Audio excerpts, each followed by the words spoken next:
Hoosier Nation, look, we took a little break here at the Hoosier Sound. Indiana's NCAA tournament run ended, and then things picked up, right? Life in the transfer portal was just a full extra month of craziness, actually 3 months of craziness added to the end of the college basketball season. So here's the deal. We took a few weeks, we hit the reset button, and now we're back. Matt and I have had a crazy few weeks. You're going to find out more in just a sec.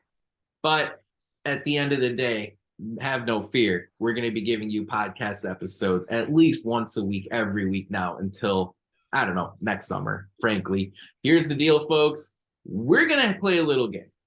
Indiana's got 12 spots on their basketball roster filled out. There's one spot that's open. 12 makes life a little easy. It's an even number. Matt and I are going to draft 6 Indiana players each to make small little teams of our own. And hopefully this will help us give an idea of how valuable each of these players are. Where is the gap? Where can Indiana improve? Where can Indiana focus their energy to add this last player? Mike Woodson wants to. We want to. It will be a fun little exercise to see where this all ends up. We're going to dive into that draft, give our thoughts on where Indiana stands right now in the portal, and so much more here on episode 301 of the Hoosier Sound, where we're the official podcast of Indiana HQ. Recording this edition on Sunday, June 11, 2023, where I am your host, Nithin Krishnan. Here with me today is my normal co-host, Matt Lukens. Matt, we've already had to hit the reset button once on this recording. Tell the folks where you are right now and any initial thoughts as far as IU basketball is concerned. Yeah, I'm in Zion National Park right now. I'm actually living out here and working out here for the summer, doing a bit of a seasonal job. It's kind of fun. Internet is not great, to say the least. It's like I can barely load Twitter where I live. And I mean, barely. I don't get any pictures or anything. So if you send me pictures, I literally can't see it. I just get to see like the text. That's about it. I have to go into town. Um, for some reason, the public library here is closed on Sunday. Why? I have no idea. It's a public library, but the Wi-Fi still works. And hopefully my computer doesn't blue screen this time. And maybe we'll have a podcast. But yeah, it's been pretty awesome. It's super cool out here, and I recommend everybody, if you got like, 4 or 5 day vacation you ever wanted to do, come out to Zion. It's really sweet. Yeah, and Indiana basketball needs a larger fan base in America's national parks. That's what my personal opinion is. We can be the team endorsed by Mother Nature, right? I'm converting a lot of people to being Hoosier fans while I'm out here, so it's That's what happening slowly but surely. Who are you going to root for? Utah, BYU, Jimmy Fredette was decades ago. All right, let's Exactly. focus on a more interesting Mike basketball Woodson is program. now. Mackenzie That's Mgbako it. is now. That's what I'm saying. And speaking of Mgbako, that was our last podcast episode when he committed.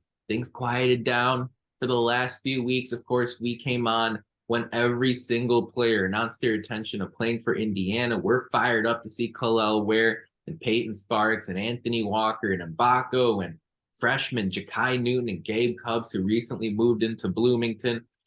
But as far as how excited we are, there's no question there's a lot of enthusiasm among Hoosier fans. But who's Indiana's best player? Who's going to see the court frequently for the Hoosiers? Who is Indiana's most valuable guy? Is that different from their best player? So Matt and I had a lot of these questions, and it really boiled up to the surface over the last few days where we're saying, look, the roster's pretty close to the finish. There's one spot open. It looks like Indiana right now is talking to Joey Hart out of Linton Stockton High School. Indiana maybe has expressed interest in Antonio Reeves, who potentially is exploring life outside of the University of Kentucky. Can't blame him. But as far as the 12 guys on Indiana scholarship, where do they all set out? So Matt and I are going to draft it, right? And you know who those 12 players are. We'll go through as this draft goes, the guards, the forwards. We're building teams of 6. And the fact is, our objective is to try to build Indiana's best team for this season. All right. We're not building a 4-year franchise here. We're building an Indiana roster that is best suited for this upcoming basketball season. It's going to be a snake format. Matt, I'll give you the choice here. Do you want the first pick or do you want the second 2 as we get our draft started? Oh, first pick for All sure. right, you're up. You're rocking and rolling. You're on the clock. Let's get this draft going. 12 scholarship players, 6 on each side. Who's your first overall selection? My first overall selection is the best player on the roster currently, the most experienced player on the roster, and a point guard. Again, in modern day basketball, you need to have your best player be your point guard, and Xavier Johnson right now is Indiana's best player on paper as things stands right now. Of course, things can obviously change, but a guy that can do so much, not only just offensively with his playmaking, his decision making with the ball, his ability to shoot and spread the floor, to draw fouls and get to the free throw line, but also defensively, he's an absolute hound and somebody that we desperately missed in Big Ten season last year. I think honestly, Indiana gets second in the Big Ten if Xavier Johnson is healthy. So give me X. Pick one. Can't dispute That's that easy. too much. Can't dispute that too much. Obviously, he's going to be such a key part of what Indiana wants to accomplish this upcoming season. It's interesting. There are already a couple of guys I'm thinking about right now where I'm like, I don't know if I can wait for you to pick again. My first pick, and I didn't think it was going to be this way when the season ended. My first pick is going to be Mgbako. I think this is a guy who plays the small forward power, right? The wing position. He's long, he's athletic. He was a 5-star player who was Duke's main target. NLI, everything was signed. And Indiana got him ahead of Kansas. And I'm thinking about what Mike Woodson did to his last 5-star freshman in Jalen Hood-Schifino and the impact that Hood-Schifino had in year one. I'm going to take Mgbako and I'm saying, look, I'm going to pair McKenzie with, and I'm not sure this guy's Indiana's third best player, but I like the value, the importance of this guy in this situation. I'm going to take Trey Galloway. I need a ball handler, right? I Mhm. can't sit around and hope for someone, I can't sit around. I think if I didn't take Galloway here, you would take him in one of your next 2 picks. I'm excited for the progress that Trey Galloway can potentially make this upcoming year. And, as we go through this draft, Matt and I will give a couple thoughts here and there as we go. Galloway is someone who made a huge step up this Mhm. past season, and everyone wants to replace him. Yep. Everyone. It's all right. We got Xavier Johnson, and we got Mgbako, and we have Reneau, and we have Ware. Everyone wants to replace Trey Galloway in the starting lineup. And while, look, explore all options, don't get me wrong. I can see a path here where Galloway is better than whoever's left.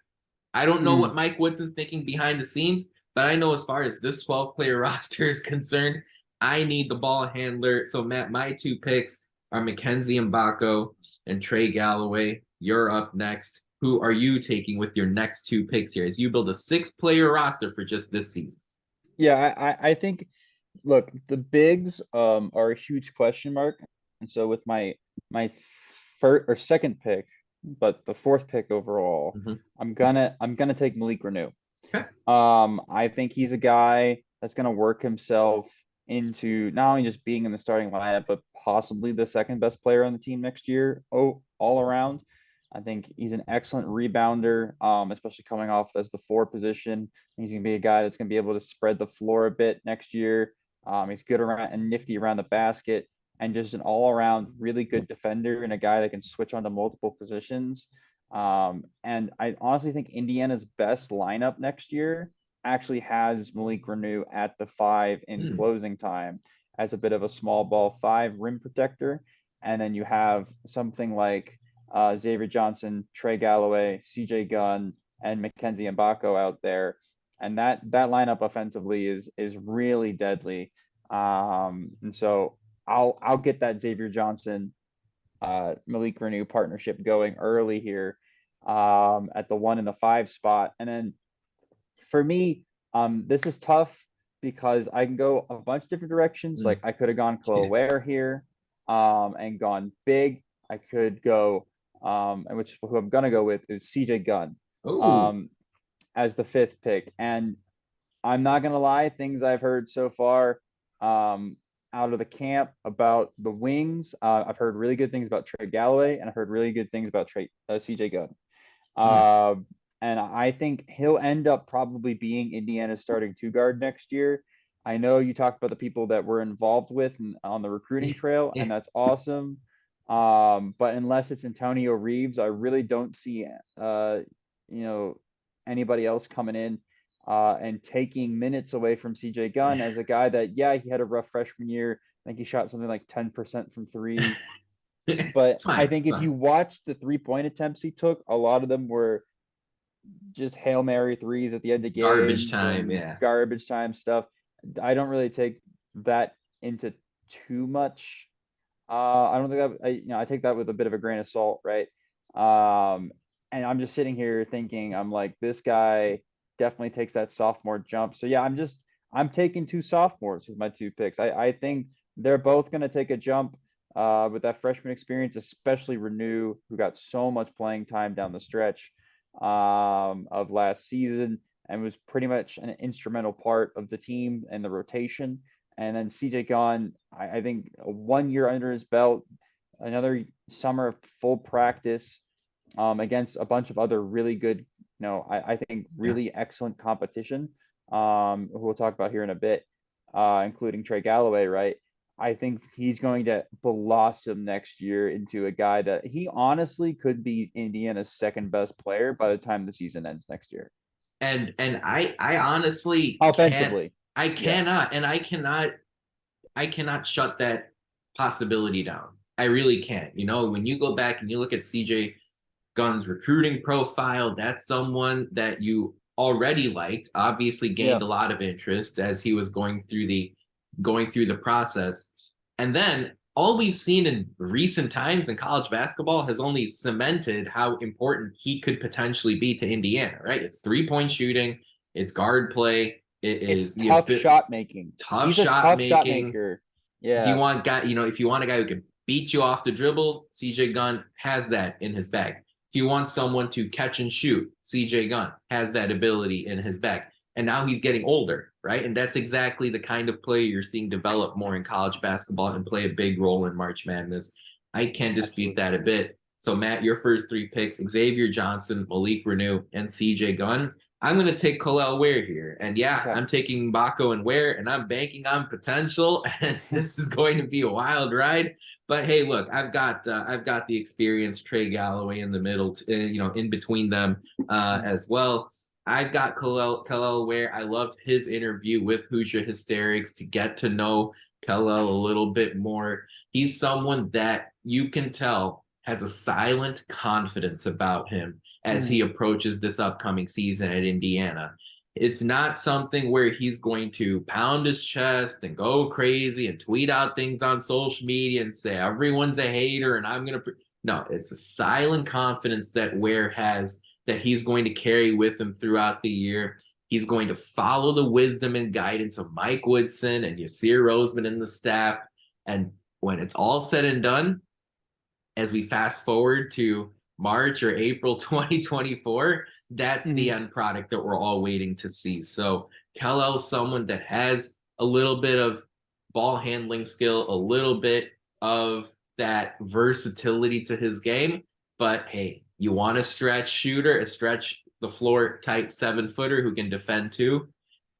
I'm gonna roll the dice and see where that ends up. So my Okay. first three picks: Mackenzie Mgbako, Trey Galloway, and Kellel Ware. I've got one more coming up after this quick bit here. It's time for Who Won the Week this past week, these past couple weeks in IU sports, and we're gonna give a shout out to a number of players who are doing very well in the pros. Indiana is tied with Kentucky as far as the number of players available here in the NBA Finals. It is Victor Oladipo and it's Cody Zeller and it's Thomas Bryant as well. It looks like TB's the one that's going to be getting the ring, barring a 3-1 comeback from the Heat. Cody Zeller getting some critical minutes for Eric Spoelstra as these games go, as they need every possible option to try to slow down Nikola Jokic.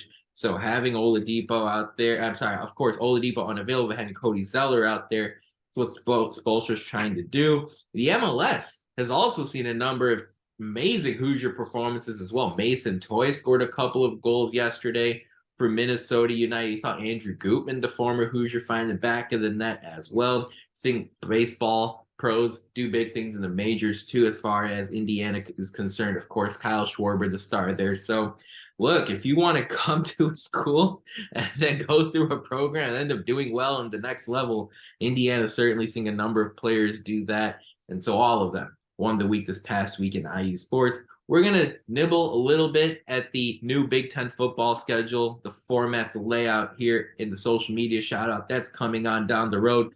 But a reminder, folks, if you'd like to subscribe to our podcast for free, all you have to do, search for the Hoosier Sound wherever you listen to podcasts. Stay up to date with all of our information by following us on Twitter at Indiana HQ and at the Hoosier Sound. If you enjoy our show, leave us a review. Tell a friend, share our links. Your support really helps us grow this podcast and reach more passionate IU fans such as yourself.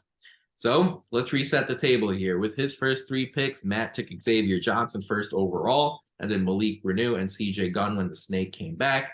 I had second, third, and sixth. My 3 guys, Mackenzie Mgbako, Trey Galloway, and Ware. And now this is where I think this gets interesting, right? Like, where are the little gaps where we're trying to find value? Where are the little gaps where we're trying to find someone who can make a big difference for Indiana? Yeah. I'm going to take Peyton Sparks. I see someone here who not only has your old school style of, come into the post, 20 minutes a game. We saw the productivity at Ball State. I'm really excited about the ability he has to draw fouls. Right? That's what I'm looking forward to seeing, especially when he's going up against other teams' reserves or when he's going up against other teams who have tired starters on the court. I don't know how many points per game Peyton Sparks is going to score this upcoming season, but I like the impact he's going to have. He's going to tack on another foul to an opposing big. He's going to grab a couple of rebounds to make sure that the scoreboard stays in favor of Indiana. He's going to tack on a couple of points to help the Hoosiers on the scoreboard. So I'm going to take Peyton Sparks here. I'm also going with the variation on the youth as well as the experience. If I'm going to have Mackenzie Mgbako and Ware, I need to have a couple guys with a couple gray hairs. So that's what Peyton Sparks is. He adds that to my team as well. So you're up here, Matt. A number of interesting options to pick from. Your 4th pick as far as your team is concerned. Who you got? Well, I have to take another big because now you've gone with 2 bigs. So I guess Anthony Walker is going to be my choice All here. right. I do think he's a guy that's going to see the floor a bit for Indiana. I think more than people actually expect. I think he is a bit of a defensive presence. And a guy that you can bring on for like 5 to 10 minutes a game and just stick on either their best wing or their best like power forward and just be like, have at him. Right. He's super athletic. He's a guy that averaged 10 points per game at Miami once upon a time. When he's actually getting minutes, I think he can do a little bit more than what he's shown. He's not a guy that spreads the floor all that much, but when you've got a roster with CJ Gunn, Xavier Johnson, and my roster currently and Malik Reneau on it, I don't think I need more than one more shooter. Right. So that's why I'm going to go with my next pick. So that was Anthony Walker at the 4. Yep. And now I'm going to go with Ja'Kai Newton. Okay. I think of the remaining freshmen, so Mgbako, of course, is the best one. But I think of the 2 remaining freshmen, I think Ja'Kai Newton has the highest potential and if healthy, will make the biggest immediate impact. Yeah, because that's what we're talking. Again, Gabe Cupps is going to be awesome, and we're going to love him a lot, and he's going to be really, really, really good in a Hoosier uniform. In fact, I have said this before on the podcast before, but that guy is going to, I think, as things are going in the program, that guy is going to be here for some really serious March Madness runs. Being the starting point guard, that's Gabe Cupps I'm talking about. But Ja'Kai Newton is a guy that was a top 50 recruit at one point when he was healthy. Again, he missed an entire year of basketball, but he's a 6'3" guard, 6'4" guard with a 7-foot wingspan who Ant and I have talked about this a couple times. He loves Ja'Kai Newton a lot. like he said Kai Newton reminds him a little bit of Russell Westbrook and the way that he attacks the Ooh, rim. okay. Just the way he attacks the rim, not the way he shoots. He thinks he's got a good jump shot too. The form is there. I think he's a guy that could really blossom into an extremely useful player, and length kills, especially in a Mike Woodson defense. A guy with a 7-foot wingspan at 6'3" is going to be so tough for other teams to match up against. And I almost went with Gabe Cupps here for shooting, but I think I like my 2, 3, and 4 Mhm. versatility now, because you have Kai Newton and CJ Gunn as my Yeah. wings, and then you've got uh Anthony Walker too, right? Anthony Yeah, Walker. Yeah, I mean, talk about length, athleticism, size, versatility. I mean, the only way it could have gotten better is I think if I swapped maybe CJ Gunn for Trey Galloway, but that was not possible because you took him. exactly. That's right. So I genuinely like my starting five right now, and I'm interested to see where you go with your next pick. Yeah, and I think my next two are going to be Caleb Banks and Gabe Cupps. Okay. And Yeah. that leaves Anthony Leal for you, and that'll wrap that up. Caleb Banks and Gabe Cupps, I think two very intriguing names for Indiana this upcoming season. Hmm. Caleb Banks, I've mentioned this time and time again. He's someone who has the physical stuff, the physical box is all checked, right? Like he's Right. big, he's gained strength, he's rebounding the basketball in traffic against Big Ten teams. He's holding his ground from a defensive standpoint against quality opponents. I'm not talking about Moorhead State or Bethune-Cookman. I'm talking about the quality Big Ten opponents that Indiana faced, and then the couple of teams that Indiana took on in March Madness. Caleb Banks is someone that I'm really looking forward to seeing this upcoming year, especially if Mgbako doesn't turn out to be the Jalen Hood-Schifino type impact in his Right. first season, right? And there's obviously a middle ground where Mgbako is a useful player, but maybe not a top 10 NBA draft pick type of lock. And that's where Caleb Banks all of a sudden will be called into a much more significant responsibility as the year goes on, especially with another year under his belt. He's someone who can play the 3, play the 4, rebound, defend, move the basketball along. And if the shot comes up, and we've talked about how his shot's there, just a matter of developing that skill. Now all of a sudden you've got someone who can be a real important force on an Indiana team, even if it's 15 to 20 minutes a game. And then Gabe Cupps. And now Cupps is the here's the thing, right? There's obviously a dynamic here of like master and apprentice, right? It's Xavier Johnson, the master. Okay, Gabe, here, learn from X, who's seen a lot in his college career. Gabe, learn as much as you can. Come in next season, this 24-25 season, you'll have the keys to the car.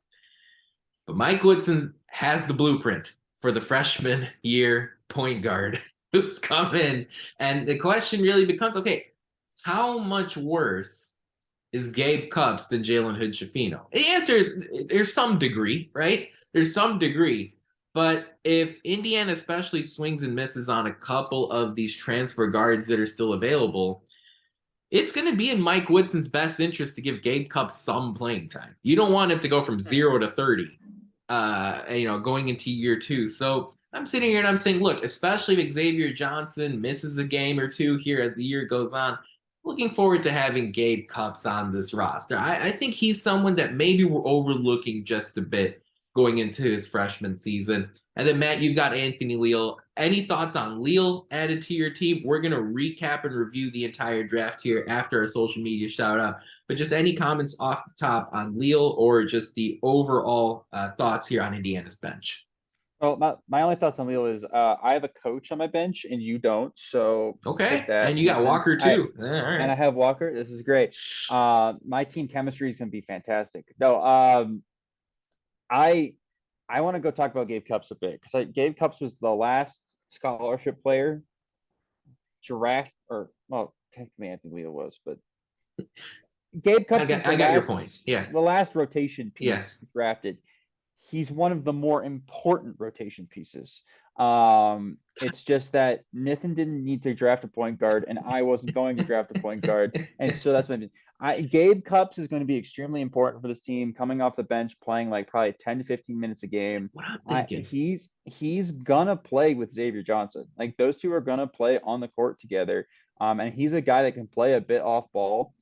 And I like that as just kind of like a 3-point threat out there because his shot's immediately going to translate. He's a shooter. Yeah, It's going to happen. Especially if Indiana can't get Joey Hart, right? I think that's the player we're looking at for the shooting. If Indiana misses on him, well, here we go, Gabe Cupps. Right, exactly. Yeah. So I think Gabe Cupps is going to be that guy off the bench that's going to inject a little bit of 3-point threat into the team, which will be very interesting because he's a guy that could jump up a lot of people's like freshman watch lists really fast.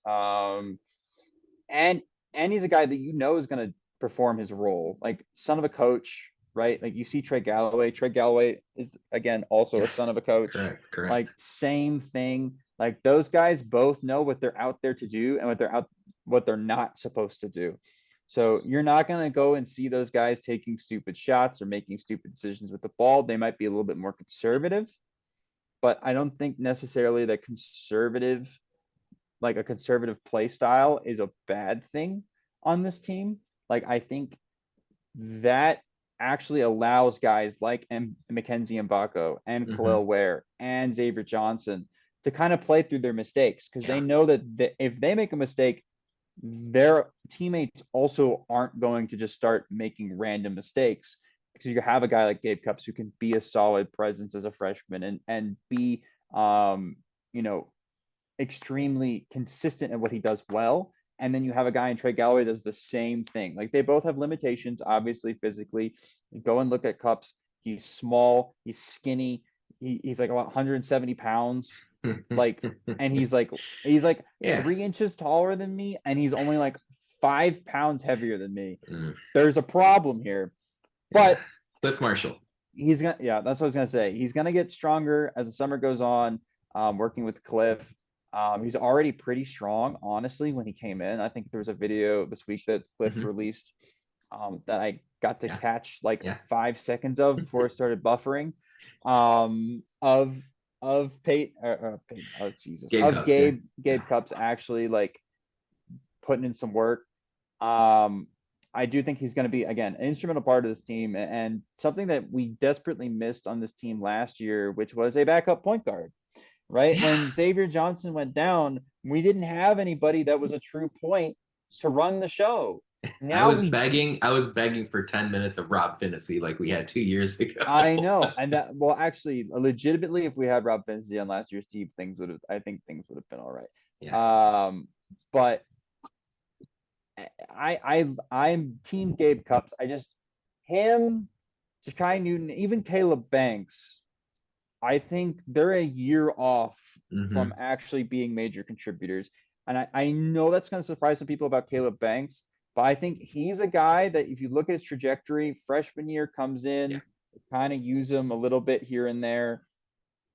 Sophomore year, I think he becomes a significant part of the rotation just because he's a wing player and there's not a lot of wings. He's going to come in when the Mgbako's sitting and play and hopefully give a little bit of a spark off the bench.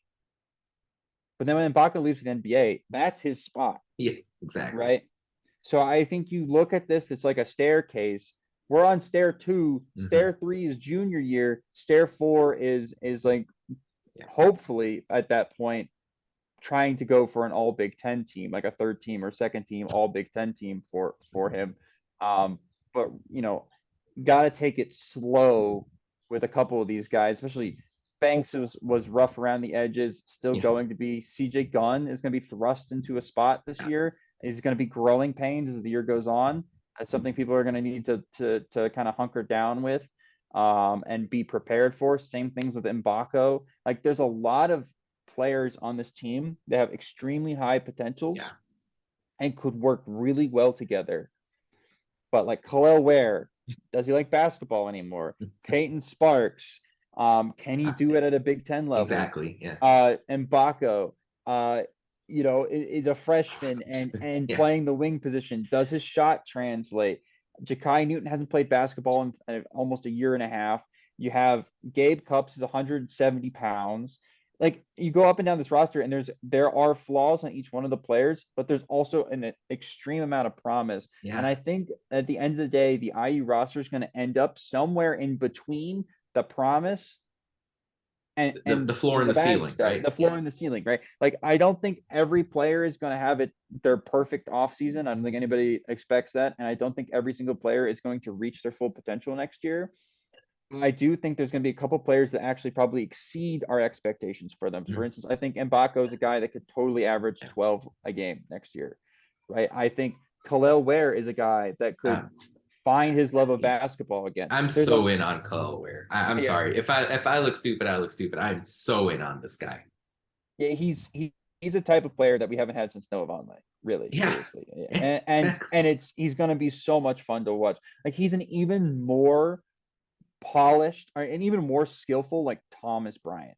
Like Thomas Bryant was pretty skilled. This guy is right. more skilled than TB was. It's just that last year he was in a really crappy And situation. there's a And low this floor. year, Okay, there's a low floor, but and there was a low floor. This year, I think the staff is gonna let him play through stuff that the Oregon staff did not, I and agree. that is going to be instrumental for his development. Like I could totally see at the end of the day, at the end of the season, Indiana having two NBA draft picks, and Yes. that's going to be Me too. Mgbako, and that's going to be Ware, and I Yes. think Ware will actually end up being probably the higher draft pick Oh, of the two of them wow. if things actually work out for Ware. Because again, 7-footers that are a bit of unicorns don't grow on trees, They don't. and the NBA is full of them. And every team likes to hoard them Yes. like Sour Patch Kids. So I could totally see Ware, let's say Ware averages like 10, 7 on 35% shooting from three.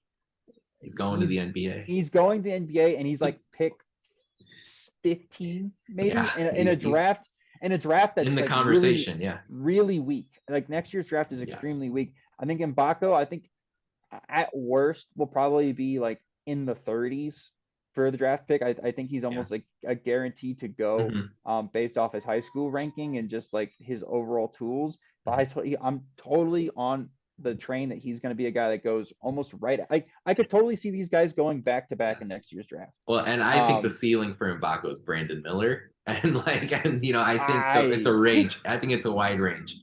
I Yeah, do, but Brandon Miller is a lot to ask for I know. for Well, I'm anybody. not expecting. I'm saying The ceiling, the absolute yeah, the in this glass draft, ceiling yeah. is yeah. No, I get what you're saying, but I do think actually my hot take is Khalil Ware will probably end up being picked above Mgbako just because of his Okay. tools. I Yeah. like it. And I think there's so much to digest and discuss there. My summary thought on the bench before we recap and review the two teams that both of us drafted is I'm really excited for the new taste, the new flavor that this bench is going to have compared to what we've seen the last year or two, right? Christian Lander's out, Tamar Bates is out, Rob Finney is out, Geronimo and Duncombe are both out.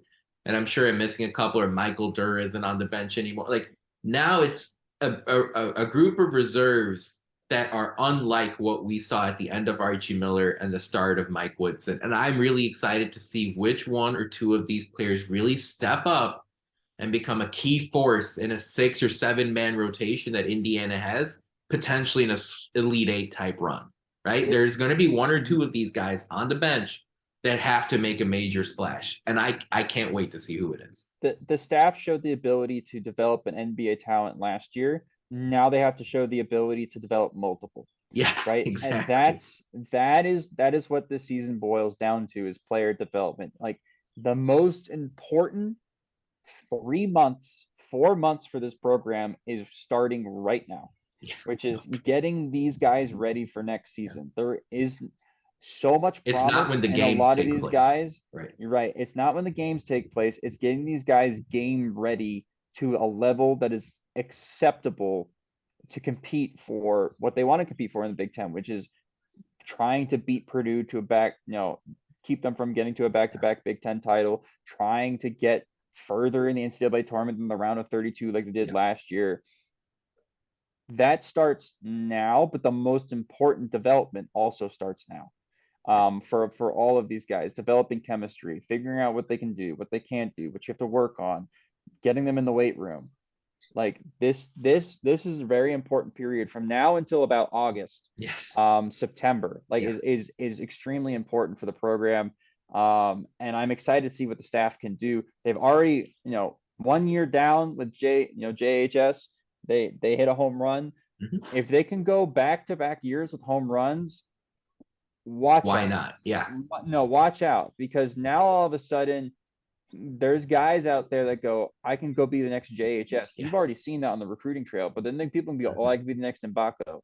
Oh, I can be the next Ware, right? And then all of a sudden, Indiana becomes a program that players target, not only because they just want to win college games, not only because they have good NIL, but because the Mike Woodson and the program and the staff he has have a vision for each and every single player that comes through the program.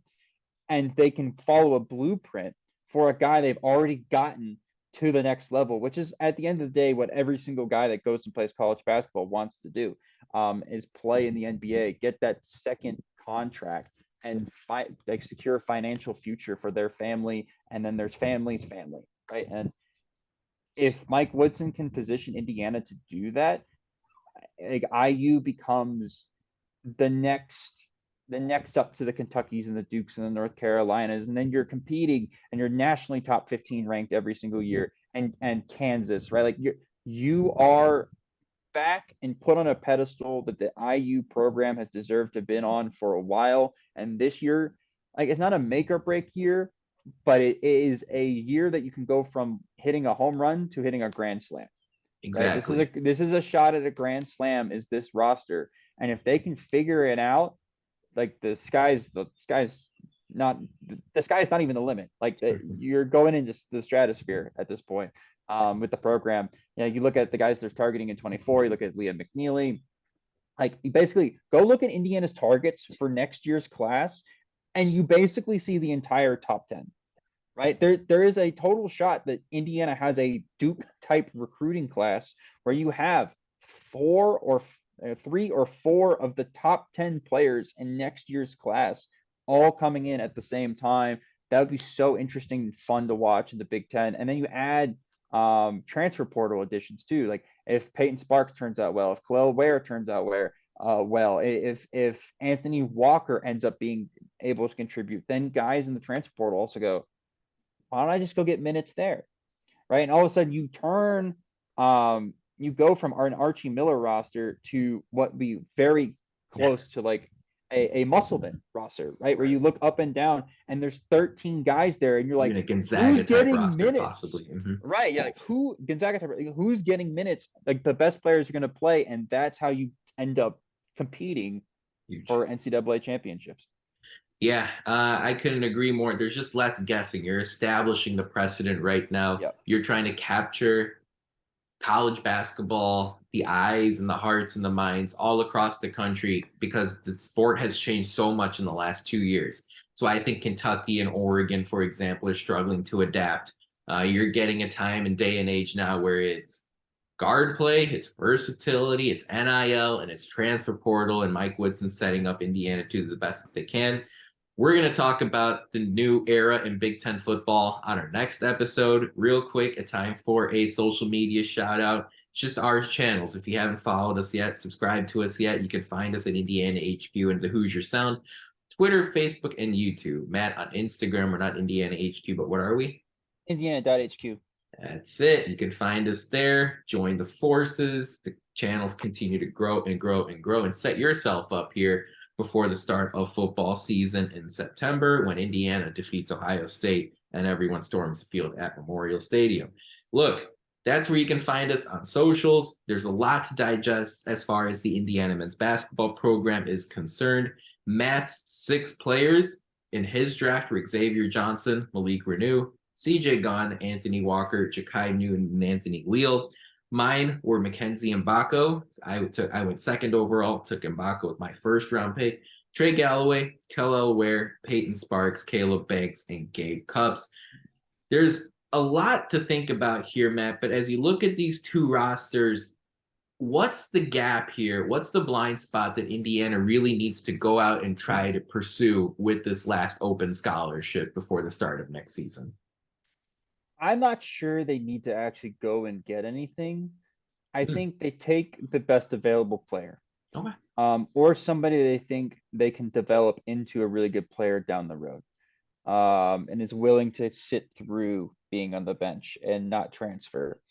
Um, I think they also probably need a good locker room guy. I have heard whispers that, and this is just he said, she said stuff, Mhm. but some of the guys in that IU has added, either don't like the game of basketball anymore, or I've heard, are not locker room, not bad in the locker room, but just iffy, right? And I think that's why you go and add an Anthony Walker. You already have Anthony Leal, Yep. right?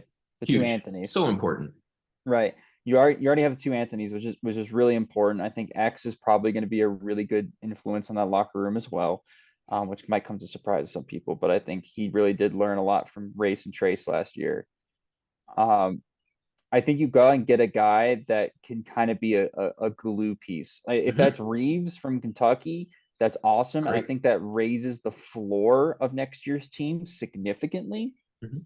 like significantly, and that raises the floor. But I'm not sure that raises the ceiling all that much. Mhm. I think you go and look at the guy, whose name I'm currently forgetting, the 3-star prospect shooter, Joey Hart. um, Joey Hart. You go look at Joey Hart. He's a guy that Ant is pretty high on, and says he's way better than a 3-star. And he's totally a guy that could come in and be a factor off the bench and be a really good piece for Indiana next year. But is he a guy that's going to be willing to accept that role when he could probably go to Kentucky and play significant minutes, right? Or go to, insert teams that are, Mhm. whatever. Oh Rutgers. Yeah. Mhm. my God, that's a hummingbird. I've Oh, never seen one of geez. these in person. Anyways, I've actually never seen one of these in person. It's Your like nature flying in front of me. podcast now. Yeah. Yeah, here we go. Yes, and over there on the Sahara is no. Um, I I think there are options still left. I still wanted Dingle Mm. on this team. I think me and you both did. Yes. I still wanted Debo Davis to Mm. possibly be a guy. Like I think those are two guys that would have solidified this roster significantly more than the people we have on it.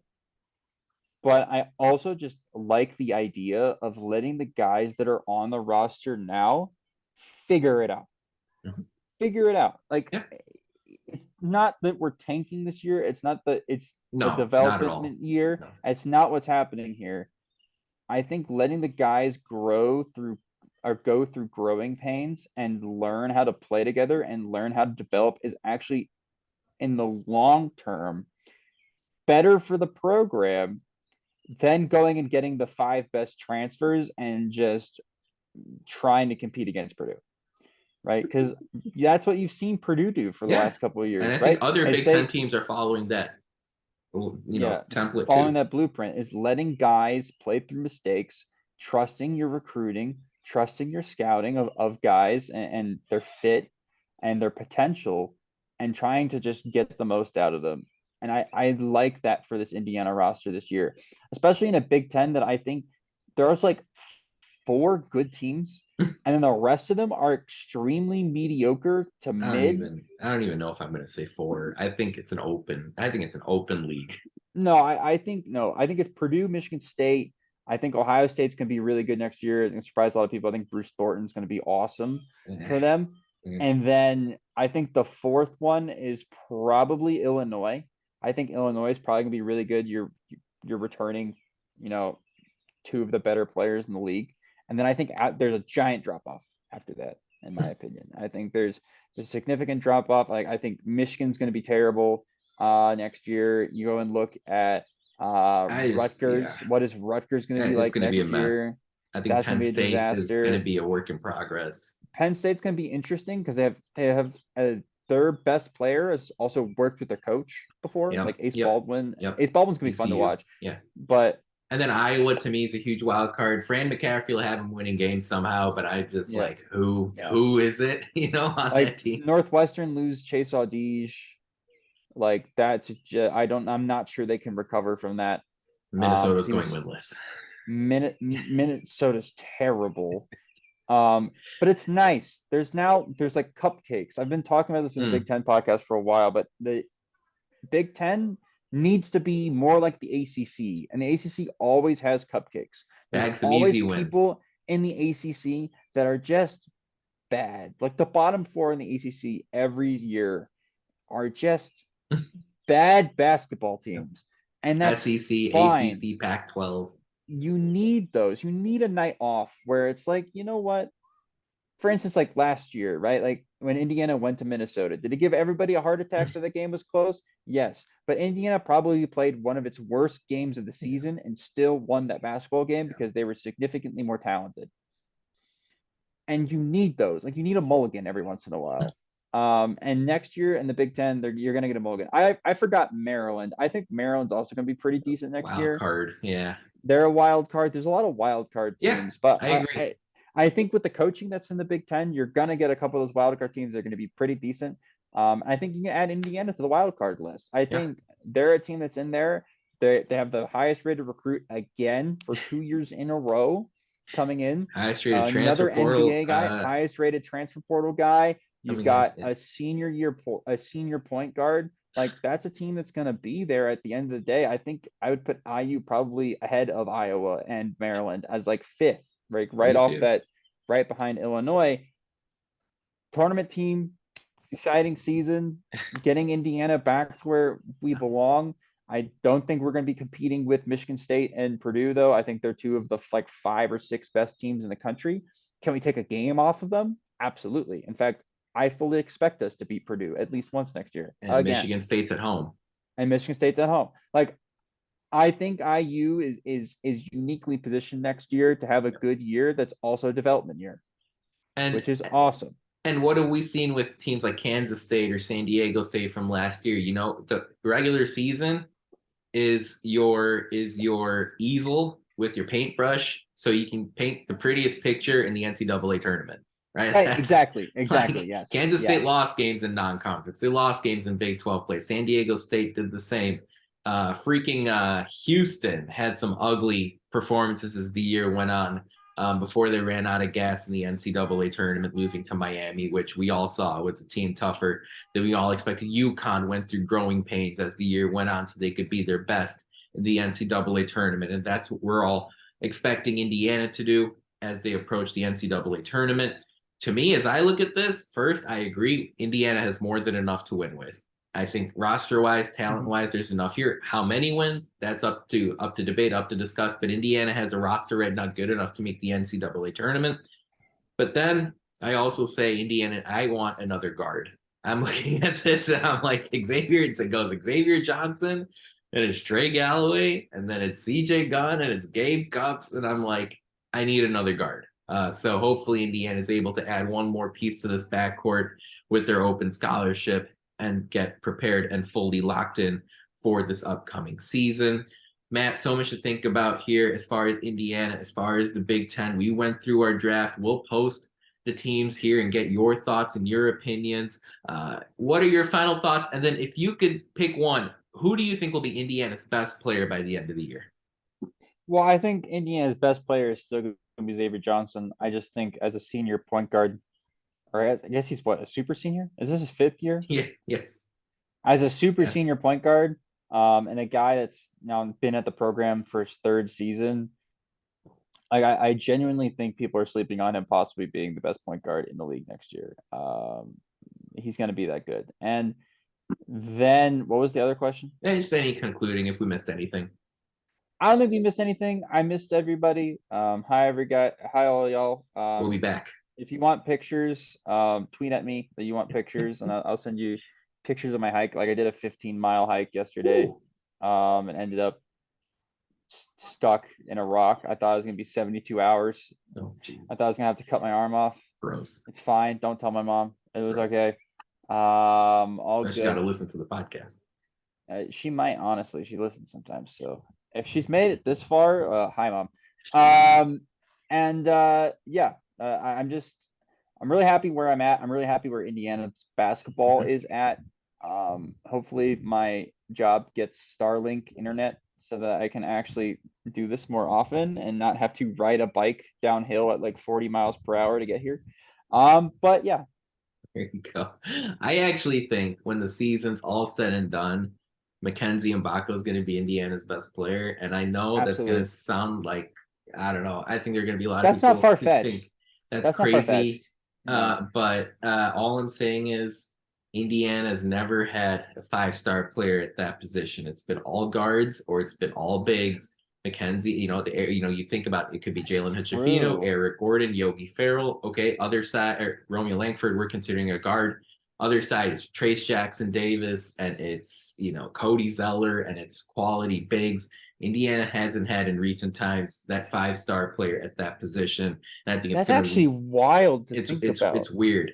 I don't understand how it ended up like this. Troy Indiana's Williams wasn't tried. a 5-star, right? He was a No, 4-star. Indiana's Yeah. tried, right? And they've gotten really quality production out of like OG Anunoby, and you're seeing like Jerome Hunter hit that level in his game. We saw Justin Smith do good things at Arkansas, but at Indiana, it's just not been a strength of this team. Not like Miller Kopp was useful, right? Anunoby was useful, but we're talking about, I mean, Anunoby's spectacular, but Miller Kopp was productive at Indiana last year. It's just five-star hits different, and Mackenzie Mgbako has that ability. You saw how much it elevated Alabama last year with Brandon Miller, and even if Mbako's not that, still a major game changer. So that's my thought as far as Indiana's best player when it's all said and done. We asked all of you at the Hoosier Sound that same question on our weekly podcast poll, and it's close. 45% say Mgbako, 34% say Xavier Johnson. The rest spread out among Malik Reneau, Leal, Ware, Trey Galloway. We retweeted a couple of comments there from Merritt Duncan as well as OC Late Night. It's an interesting question. We'll probably resurface it as the year goes on because I'm sure the opinions will change as we all keep going. But my final thought is college basketball has totally improved thanks to the transfer portal. It's been absolutely awesome. Free agency is real. NIL is real. I don't know how the Big Ten's going to shake out when it's all said and done, but it has added 3 months and it is awesome. It is just so good. And I can't wait to see what happens next offseason. But I guess we got some games to play first. So, folks, that about wraps it up for our 301st show of the Hoosier Sound. Thank you so much for joining us. We really appreciate your support. To hear more fantastic episodes like the one you heard today, be sure to follow us at Indiana HQ and at the Hoosier Sound to make sure you don't miss any in the future. You can also go to indianahq.com to find it all in one place. But as always, thank you for listening, Hoosier Nation, and we will see you next time.